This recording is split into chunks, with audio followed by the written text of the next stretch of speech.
Ojo que ya les estoy hablando entonces de esta evaluación que lo vamos a hacer oral. Y así es que no se sientan sorprendidos. Y ojo, dentro de las modalidades, esto ya no es desprevenido, esta es una modalidad que se está llevando en todas las universidades a nivel Bolivia y en muchos el resto del mundo. Entonces, conociendo que el estudiante se ha inscrito a una modalidad virtual, por lo tanto, tendrá que tener las características o las herramientas necesarias para poder desarrollar esa capacitación virtual. Entonces, vayan tomando previsiones para esas fechas, para el 14, 15 o el 21 y 22, donde las personas al azar, ¿no? Van a ser llamadas y van a activar el audio. Es parte de su proceso de evaluación, es parte de su proceso de capacitación.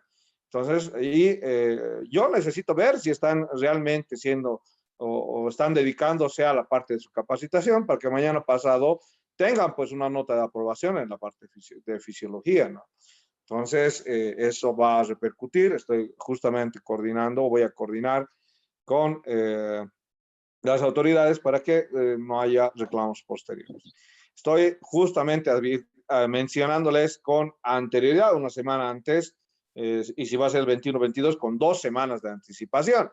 Entonces, vayan tomando esas previsiones para activar audio, para ver qué necesitan en su celular, si necesitan modificarlo, ver cómo pueden hacer esto para su evaluación oral. Bien, entonces ya con 2 semanas de anticipación, yo creo que es un tiempo muy considerable. Vayamos a describir la característica de... Todavía no coloque el nombre y grupo, todavía no, por favor. Estábamos hablando de los mecanismos de regulación, entonces, en torno a la... Ya les he dado una pregunta, ¿no? El día de hoy, por si acaso, del transporte de la hormona del cortisol y la aldosterona, ¿no? No me vayan a reclamar la pregunta que correspondía y ya les estoy dando preguntas. Ahí está la regulación de la secreción de aldosterona, en eso estábamos mencionando, a través de las concentraciones de potasio, a través del sistema de angiotensina 2. Estábamos recapitulando esto. ¿Dónde se produce? Riñón produce renina, renina manda a hígado, hígado produce angiotensina 1, angiotensina 1 va al pulmón, cambia a angiotensinógeno 2, angiotensinógeno 2 a la circulación como un efecto vasoconstrictor y a nivel de la glándula suprarrenal para la estimulación de la secreción de aldosterona. Entonces, el aumento de las concentraciones de angiotensina 2 elevan la secreción de aldosterona. El incremento de las concentraciones de sodio, el incremento de las concentraciones de sodio, lo que va a hacer es el único de estos que tiende a reducir en una milésima parte, como lo dice Gaiter, ¿no? Apenas reduce la secreción de aldosterona. Ese es el término. No va a ser estos otros, lo que hacían es el mecanismo de regular la secreción aumentando. Pero el aumento de las concentraciones de sodio apenas va a producir una disminución de la producción de aldosterona. O sea, el incremento de las concentraciones de sal o de sodio lo que produce es una reducción de la secreción de aldosterona. Otro mecanismo, el mecanismo central, les decía, porque esto es periférico. Tomen en cuenta este concepto de central y periférico para fisiopatología. En la parte central se necesita la ACTH. ¿Y dónde se produce ACTH? Se produce a nivel de la adenohipófisis, ¿no? Para que exista la secreción de la aldosterona. ¿Cómo yo voy a mencionar este mecanismo de regulación? La ACTH no actúa solo, la ACTH actúa con la regulación de la otra hormona que se llama la corticoliberina. Y la corticoliberina en este mecanismo de acción, a ver, vamos a saltarnos donde está okay. Entonces, en este mecanismo de regulación a partir del hipotálamo, entonces la corticoliberina es la que va a permitir la regulación de la secreción de ACTH por la hipófisis. Y la hipófisis a través de la ACTH es la que va a tener acción a través de la glándula suprarrenal para producir estas hormonas como son el cortisol y la aldosterona. Bien, entonces retomemos. Esto es la parte central periférica, ¿no? Ahora, antes de ir a hablar un poco más de ese control, mencionemos las funciones de los glucocorticoides. ¿Cuál es nuestro exponente para los glucocorticoides? El cortisol. Bien, entonces, ¿qué va a hacer el cortisol? Va a estimular la glucogenia, aumenta las características de las enzimas que permiten la conversión de aminoácidos en glucosa. Ojo, ¿bien? Los aminoácidos se transforman en glucosa, sí. ¿Bien? Ustedes no sé si han escuchado alguna vez de las dietas cetogénicas. Son dietas transgresivas, muy dañinas para el cuerpo. ¿En qué consiste una dieta cetogénica? El individuo puede adelgazar ingiriendo solo grasa. ¿Ustedes creen que un individuo puede adelgazar ingiriendo solo grasa? ¿No? ¿No creen? ¿Bien? ¿Cómo es, Valeria, Marcus? ¿Usted cree que un individuo puede adelgazar ingiriendo solo grasa? Vamos a María Marcus. ¿No? ¿No cree? Vamos a Valeria Marcus. Ya están con sus problemas de audio. Valeria. Sí, creo. No estoy segura, doctor. Ya. Ahora le digo que sí un individuo puede adelgazar. ¿Bajo qué conceptos? La grasa, miren que se forma por esto que estamos describiendo. Miren, el cortisol en presencia, existen enzimas que van a convertir los aminoácidos y más aún, tenemos más enzimas que convierten los carbohidratos a grasas. Entonces, dicho efecto, lo que nos hace engordar es pues el consumo de carbohidratos, no en sí el de grasas. Las grasas, gracias a Dios, tenemos una actividad metabólica en nuestro cuerpo que nos permite metabolizar dichas grasas. Dígame, Kim Berly. Doctor, ¿y estas dietas, si son solo de grasa, a personas que son obesas, digamos, y tienen problemas de dislipidemias, no sería malo? Obvio, en ningún momento he dicho que las dietas, esta dieta es una dieta buena, es una de las peores. Es una de las peores que existe. ¿Por qué? Porque van a acidificar la sangre. Y muchos pacientes han tenido acidosis. Recuerden el mecanismo de fosforilación oxidativa cuando han llevado los primeros capítulos. ¿Qué hace la parte de la mitocondria? Antes de ingresar, lo que hace es utilizar estos sustratos, ácidos grasos, aminoácidos y carbohidratos, en el mecanismo de producir ATP, pero la que viene de las grasas produce cuerpos cetónicos, acetatos. Entonces, va a producir energía, el individuo va a sobrevivir, pero ojo que esas dietas que son cetogénicas, el individuo no tiene que comer ni carbohidratos y bajarle completamente a las proteínas. Su dieta de proteínas es escasa. Entonces, pero nada de carbohidratos, cero. ¿Por qué les estoy hablando de esto? Para que entiendan esto. Los aminoácidos justamente se transforman en glucosa, en carbohidratos. Y los carbohidratos se transforman en grasa. Entonces, miren este mecanismo de la acción enzimática de nuestro cuerpo. Si entendemos este concepto, entendemos la dieta cetogénica. Las grasas, sí, van a estar ahí, pero si no estamos recibiendo otra fuente nutricional, ni proteínas, ni carbohidratos, esas grasas van a combustionarse y van a producir energía. No nos va a quedar otra de combustionar esas grasas.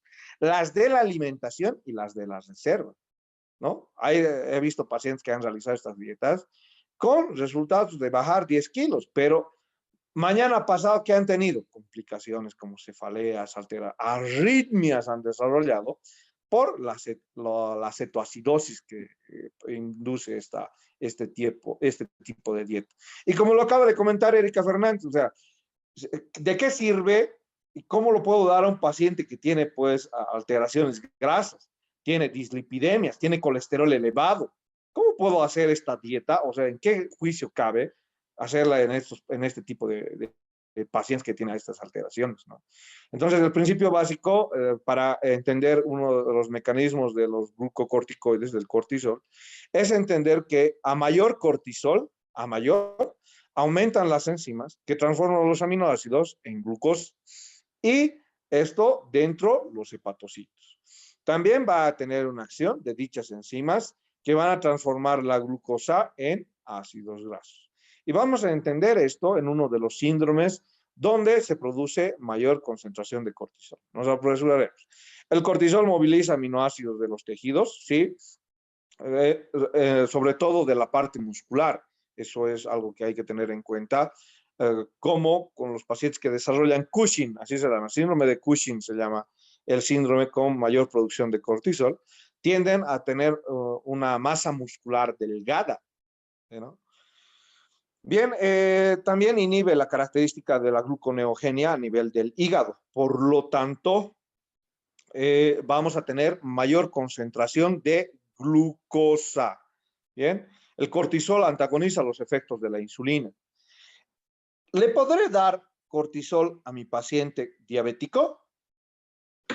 Ahora le pregunto a Valeria, ya que ha activado su audio. Valeria, Marcos. No, doctor. ¿Por qué no? ¿Por qué no, Valeria? Ahí está la diapositiva. ¿Por la insulina? Sí, porque antagoniza los efectos de la insulina y va a aumentar la glicemia de ese individuo. Ya de por sí, nuestro siguiente capítulo para el siguiente miércoles es diabetes mellitus y la páncreas endocrino. Entonces, ya de por sí vamos a describir en estos pacientes que tienen menos producción se altera la producción de insulina.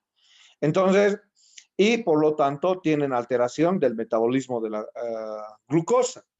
Entonces, le estoy dando cortisol y voy a elevar su glicemia.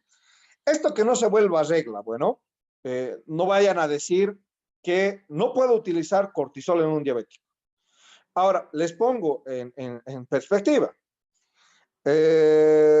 ¿Cómo es esto? La parálisis facial. Parálisis facial. Ustedes vean el tratamiento de parálisis facial. Parálisis facial. Y vamos a ver cuál es el tratamiento básico de parálisis facial. ¿Cuál creen que es? Esteroides, cortisol. No coloquen nombre todavía porque ya me están colocando. A ver, le vamos a preguntar a la que ha colocado ahorita su nombrecito. Le vamos a preguntar.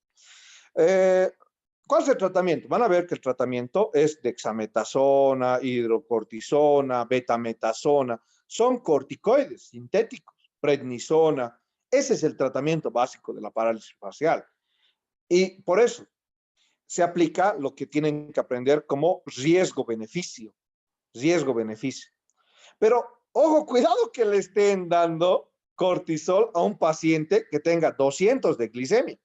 La glicemia normal es entre 80 miligramos decilitro. Entonces, cuidado que le estén dando a un... ¿A quién voy a hacer riesgo-beneficio?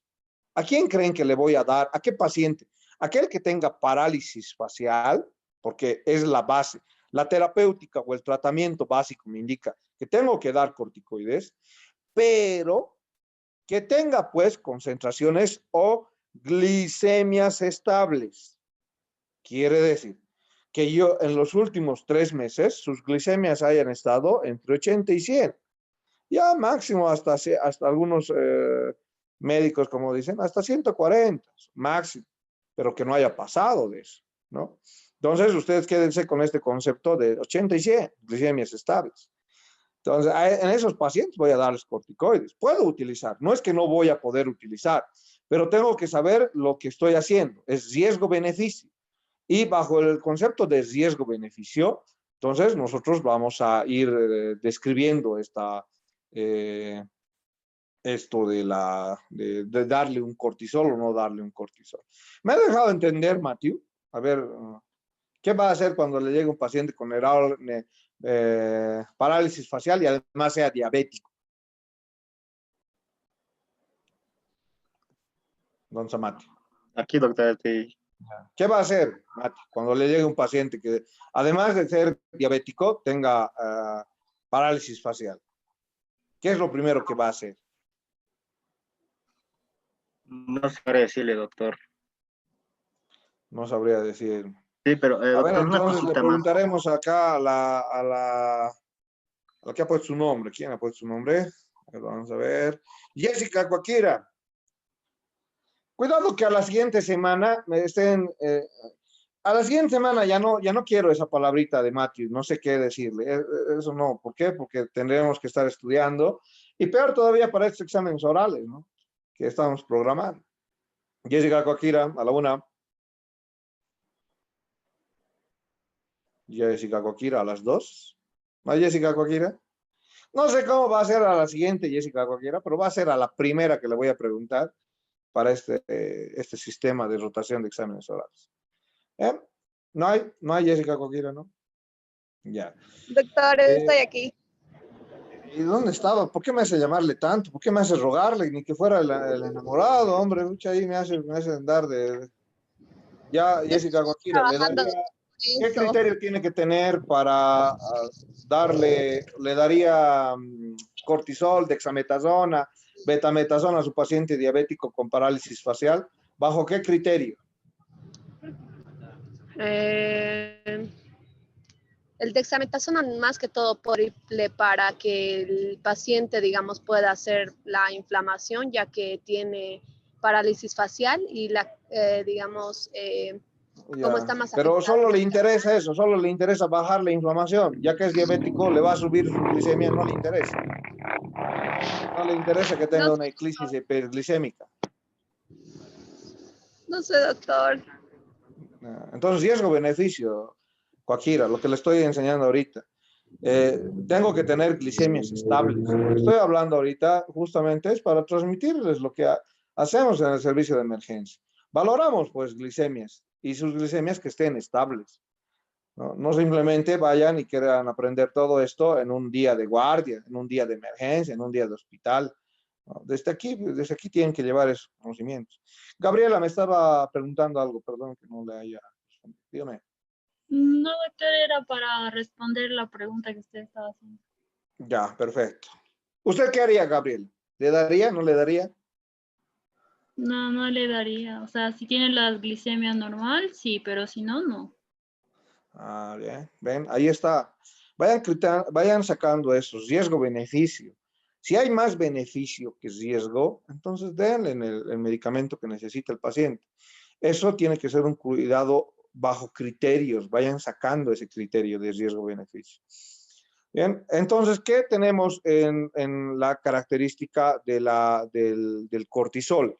Acabamos de mencionar que el cortisol va a disminuir la utilización celular de glucosa. Por lo tanto, es de esperar que las glicemias en ese individuo estén elevadas, ¿no? Cuando exista mayor concentración de cortisol. Dígame, Brenda. Doctor, disculpe, en el caso de que no le podamos dar los medicamentos, he visto que hacen fisioterapia con rayos, con ultravioleta, si no me equivoco. Sí, hay otro tipo de tratamientos, exacto, muy bien. Cuando nosotros no podamos darle, tengamos un paciente diabético inestable, ¿qué le vamos a dar? No le vamos a dar corticoide, o sí le vamos a dar, no le tenemos que dar corticoide. Esos son mis pacientes que me van a hacer riesgo de hiperglicemia y complicarme con sus hiperglicemias.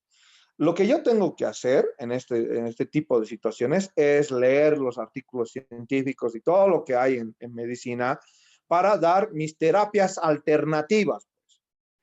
Porque cuando ustedes lean en Guyton no les va a decir, pues, sí, el paciente es diabético, déle este otro. Sí, no, ese tipo de formación es complementaria.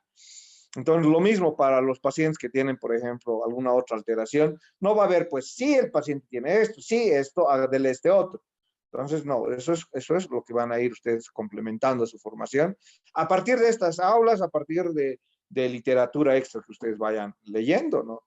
Entonces, en este caso podemos hacer lo que dice Brenda, tratar con fisioterapia, usar otros antiinflamatorios no esteroideos, diclofenaco, por ejemplo, ¿bien? Pero con todos ellos se ha visto menos reacción, eso dicen los artículos médicos y los pacientes que yo he tratado también. No hay buena efectividad. La mayor efectividad de los tantos pacientes que he tratado en más de 12 años de ejercicio es justamente esta, ¿no? Bien, nosotros básicamente para describir cómo se produce, cómo va a producir la característica del menos uso de la glucosa por cada una de las células, es porque el cortisol hipotéticamente bloquea los transportadores GLUT4. Por lo tanto, la glucosa que debería ingresar a la célula se queda en la parte extracelular. Entonces, esto es lo que hace el cortisol. Produce una reducción de la translocación de los transportadores GLUT4 y va a ocasionar resistencia a la acción de la insulina. Y por lo tanto, vamos a tener una mayor glucosa en la sangre, mayor glicemia. ¿Bien?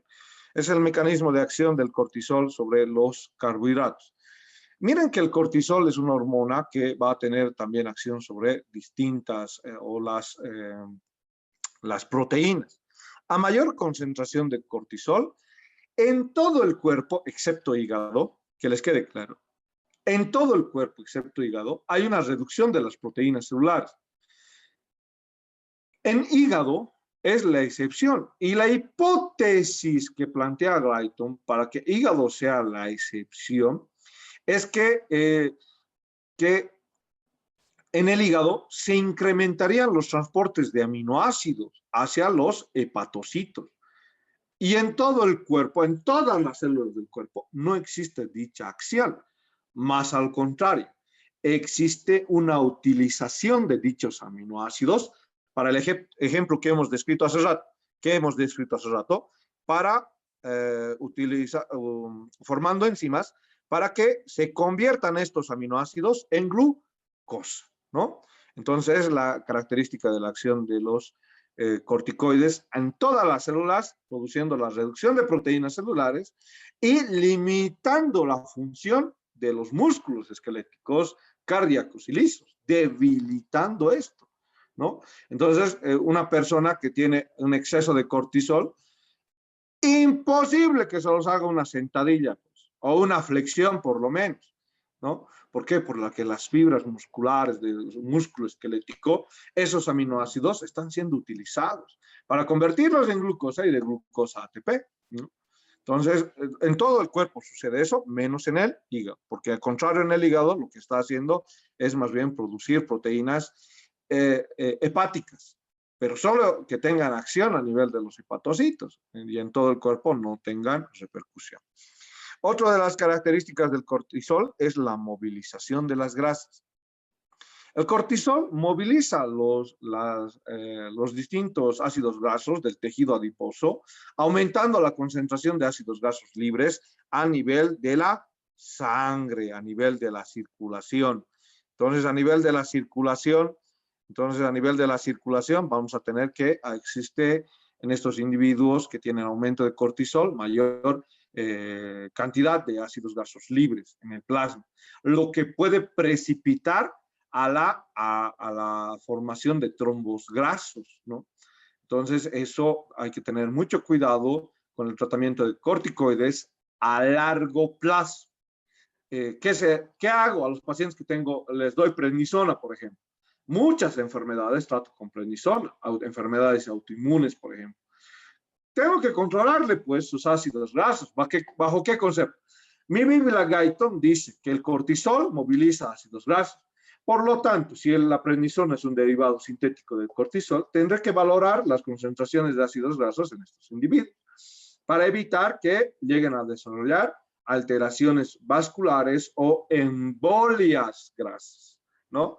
Y todo eso a raíz del control. Le traerán un laboratorio cada 2 meses, cada 3 meses, cada 6 meses, de acuerdo a criterio, ¿no? Es por eso, bajo ese concepto, que si esto moviliza ácidos grasos, puede llegar el individuo a desarrollar una obesidad. La obesidad producida por al aumento de cortisol es una obesidad centrípeta, dice. ¿Por qué centrípeta? No hay tanta grasa en las extremidades. ¿Podría como otros repetir? Se le pacientes. escucha entrecortado. Muy bien, ahí está. La característica del efecto del cortisol de la grasa. Y a la próxima que me diga que quiere que repita, levánteme su manito. Eso de que me corten con el audio, si yo estoy hablando directo, no es tan continuo para su forma. Me quitan la inspiración, ¿no? Ahí está su manito, un mensajito al chat me llega más discretamente. Bueno, entonces ahí está. Doctor. El cortisol lo que hace es movilizar los ácidos grasos y esos ácidos grasos ocasionar una obesidad centrípeta. Este paciente es el ejemplo de esa obesidad centrípeta. Ven que este paciente tiene esas estrías. ¿Cómo se dice de manera médica las estrías? Se las llama blétoras, ¿no? Las blétoras se las dice. La gente común dice, pues estrías, nosotros decimos blétoras. Blétoras que van desarrollando justamente por la expansión del tejido tegumentario. Tiene la facies de luna llena, por eso la obesidad centrípeta se concentra más en abdomen y en cara. Desarrolla esto que se llama jiba de búfalo. Y esos serán algunos de los criterios en las alteraciones que vamos a describir en los síndromes producidos por alteraciones suprarrenales, como el síndrome de Cushing, ¿no? Algunos también, no será a todos. En algún momento se ha cortado Erika con su recepción. ¿Me ha escuchado entrecortado? Erika Fernández. Don Kimberly. Perdón, es que no se activaba mi audio. Sí se escucha claro, doctor. En algún momento. Ven, entonces, ¿qué va a pasar? Que algunas personas van a tener que volver a escuchar el audio porque puede ser debido a su conexión de internet, ¿no? Entonces, eso son aspectos individuales y tendrán que ver la manera de subsanar. Entiendo que ha habido problemas con lo de Comtec o con la quemadura en Cipe, de la fibra óptica. Pero ahí está la grabación que nunca quieren escuchar. Para en vano subimos al Moodle. 1, 2, 3. Ya, a ver, seamos optimistas en este grupo. Tal vez unos 20 o 30 escuchen la grabación posteriormente también, ¿no? Para ir mencionando. Dentro de las características de la secreción del cortisol, nosotros vemos que uno de los estimulantes para la producción es justamente el estrés, la estimulación auditiva, la estimulación visual, las características de ideas repetitivas, que lo van a mencionar en psiquiatría, generan un mecanismo de estrés, ¿no? Las ideas repetitivas, oh, me estará engañando mi chico, me estará engañando mi chica, viven alterados por diferentes situaciones del día a día que provocan la liberación del cortisol. Esos son mecanismos de estrés del día a día. Pero dentro de la patología, cuando su paciente tenga trauma, una fractura, por ejemplo, su paciente tenga infecciones, su paciente haya sido sometido al calor extremo, al frío extremo. Recuerdan que con el frío extremo, ayer hablábamos, se libera mayor cantidad de T3, T4. Haya sido sometido a una cirugía, por ejemplo,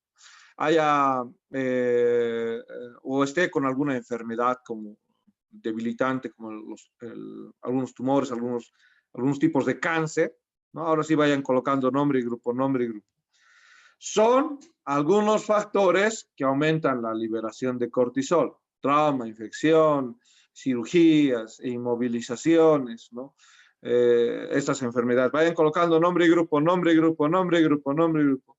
Esos son algunos de los factores que inducen al estrés y la acción es que este estrés hipotéticamente tenemos como respuesta mayor liberación de cortisol. Le sometemos a un animal en experimentación a estímulos de estrés y va a tener la liberación de cortisol, aunque no está claro cómo se produce esto. Bien, mañana pasado ustedes ya saben que siempre les he fomentado que hagan artículos médicos, coloquen hagan casos clínicos. Entonces, mañana pasado, si nosotros hasta ahora no tenemos claro cómo es que el estrés produce mayor secreción de cortisol, y lo dice Gaito, ustedes sí lo averigüen y tengamos algo específico, no solamente una especulación. sí tenemos la respuesta de que si le estimulamos a estrés a diferentes tipos de animales, tenemos mayor liberación de cortisol. Miren que el cortisol también es un agente antiinflamatorio. Por lo tanto, ahí como lo decía Joaquira, ¿no? ¿Cómo yo tengo que analizar el efecto antiinflamatorio del cortisol sabiendo lo que me describe patología de Robbins, ¿no? Llevan patología de Robbins, el papá Robbins en patología 1 y patología 2. ¿Qué dice? Él nos define las características de la inflamación, ¿no? He aquí Guyton tratando de hacer un resumen de lo que dice Robbins. No hay mejor que Robbins para definir paso A, paso 2, paso 3, molecularmente e histológicamente la acción inflamatoria.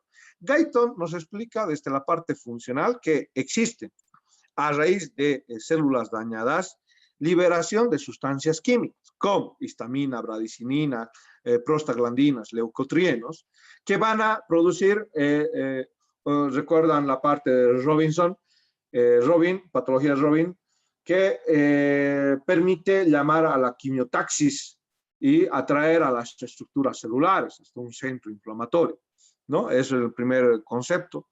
Lo mismo hace Guyton y haciendo referencia a eso. Aumenta el flujo de flujo sanguíneo a la zona inflamada, nos dice también Robbins, ¿no? Para producir la inflamación. Aumenta la salida de grandes cantidades de plasma al sitio inflamado, con lo que potencia el edema y la tumefacción en una área. Y hay mayor infiltración de leucocitos. ¿Para qué? Para el ciclo repetitivo, porque estos leucocitos van a ser los que van a liberar las sustancias químicas.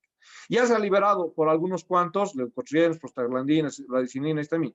Se llama a otros, ¿para qué? Para que ellos mismos saben. Le cuento a uno, pero lo que no iba a ser un chisme, ahora todo el mundo sabe. Entonces, lo mismo hacen los leucocitos, son unos chismos. ¿Bien?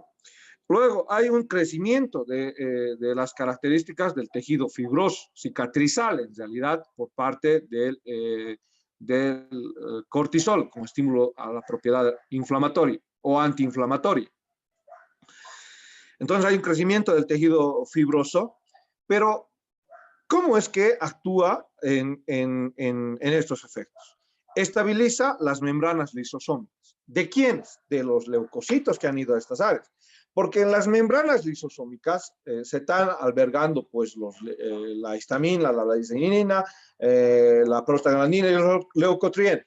Y si estabiliza el cortisol a las membranas lisosómicas, no se va a liberar pues, ni histamina, ni prostaglandinas, ni leucotrienos. Segunda pregunta, entonces. Les estoy dando a entender el concepto que está en Guyton. No está literal, pero les estoy haciendo comprender, ¿no? Entonces, el cortisol estimula la estabilidad de las membranas lisosómicas para que no se libere leucotrienos, prostaglandinas, bradicininas e histaminas en un área inflamada. He ahí su acción antiinflamatoria. 2, reduce la permeabilidad de los capilares. Por lo tanto, no va a haber el edema en dicha área. 3, disminuye la migración de los leucocitos. Por lo tanto, no van a haber leucocitos que liberen las sustancias químicas. ¿Bien? 4, inhibe el sistema inmunitario para que existan menos leucocitos. Y 5, disminuye la fiebre. ¿Cómo? Bloqueando la interleucina 1, que es la sustancia pirógena, ¿no? Interleucina 1 es la sustancia pirógena, ¿no? Entonces, lo que hace el cortisol es bloquear a la interleucina 1 y de esa manera, cuando ustedes le pongan dexametasona a su paciente, van a tener el efecto antiinflamatorio y el efecto antipirético. ¿Por qué? Porque ahí está en fisiología avanzada que el cortisol bloquea a la interleucina 1 y es la manera que permite reducir la fiebre. Este es un efecto, miren, que contraproducente. Y muy especulado con esto de la enfermedad del COVID-19. ¿Le doy cortisol a mi paciente o no le doy cortisol? A ver, Valeria, ¿por qué activado? Ahora, la única que me acuerdo. Valeria, Marcos, ¿le da cortisol a su paciente o no? Y Joaquira, por poner su nombre después. Valeria, ¿dónde está? Doctor, Ya, ¿le da cortisol a su paciente que tiene COVID-19? No le da.